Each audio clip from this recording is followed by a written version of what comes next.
All right, let's jump right in. We're talking about something huge today, something that's literally unfolding as we speak, AI in our schools. What does that even mean? And more importantly, what do we really think about it? And that really is the big question, isn't it?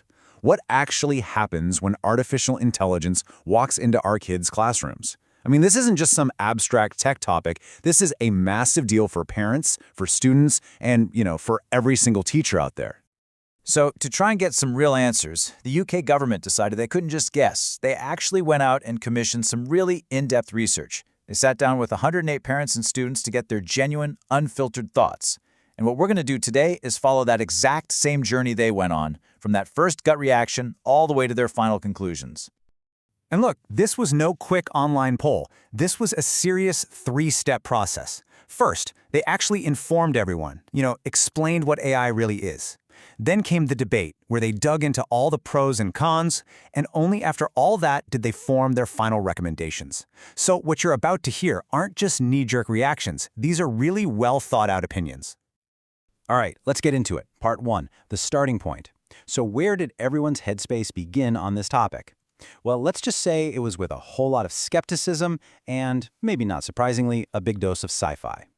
What the researchers found right off the bat was that, awareness of AI was super high. I mean, everyone's heard the term, right?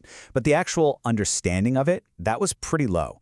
People knew the word, but they just couldn't really imagine what it would actually do in a real classroom. And this quote from the report just nails it. It says, "Initial thoughts on AI are often associated with robots or machines and fictional dystopian futures." So yeah, people weren't thinking about AI helping with lesson plans. They were thinking about the Terminator walking into math class. That's really where this whole conversation began. Okay, so if that's where they started, what was the turning point? What made them shift their thinking? Well, the whole conversation completely flipped when the focus moved away from AI replacing people and towards AI helping people. And this quote from a parent really gets to the heart of it.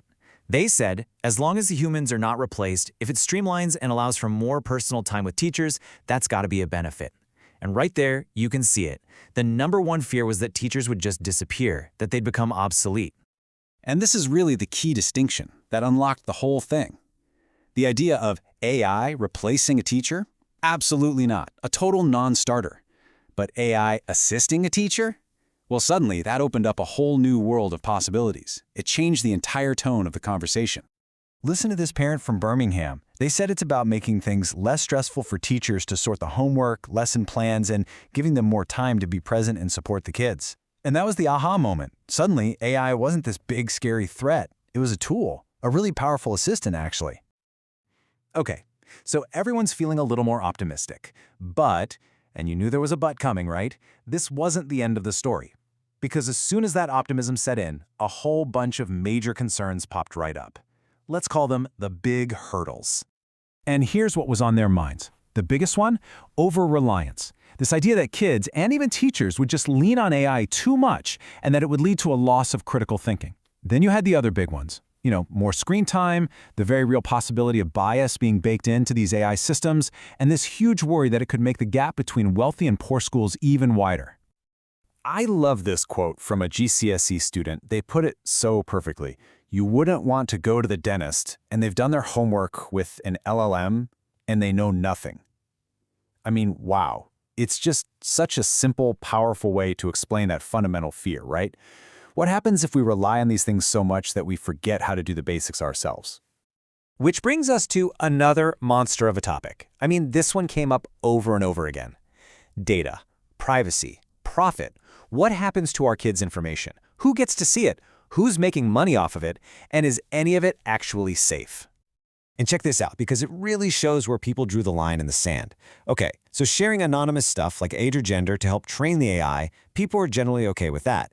But then you move to something a bit more specific, like a student ID number or info about special educational needs, and suddenly people got really hesitant. They needed a lot of convincing. And then a child's name or their date of birth, forget about it. That was a hard no, just completely off the table. And this parent's quote just sums up that entire anxiety, doesn't it? They ask, where does it go? Where does it stop?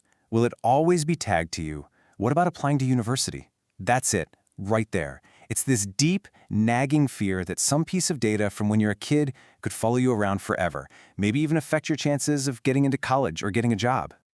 Okay, so after that whole journey, after weighing all the amazing potential against all those very real risks, where did everyone end up?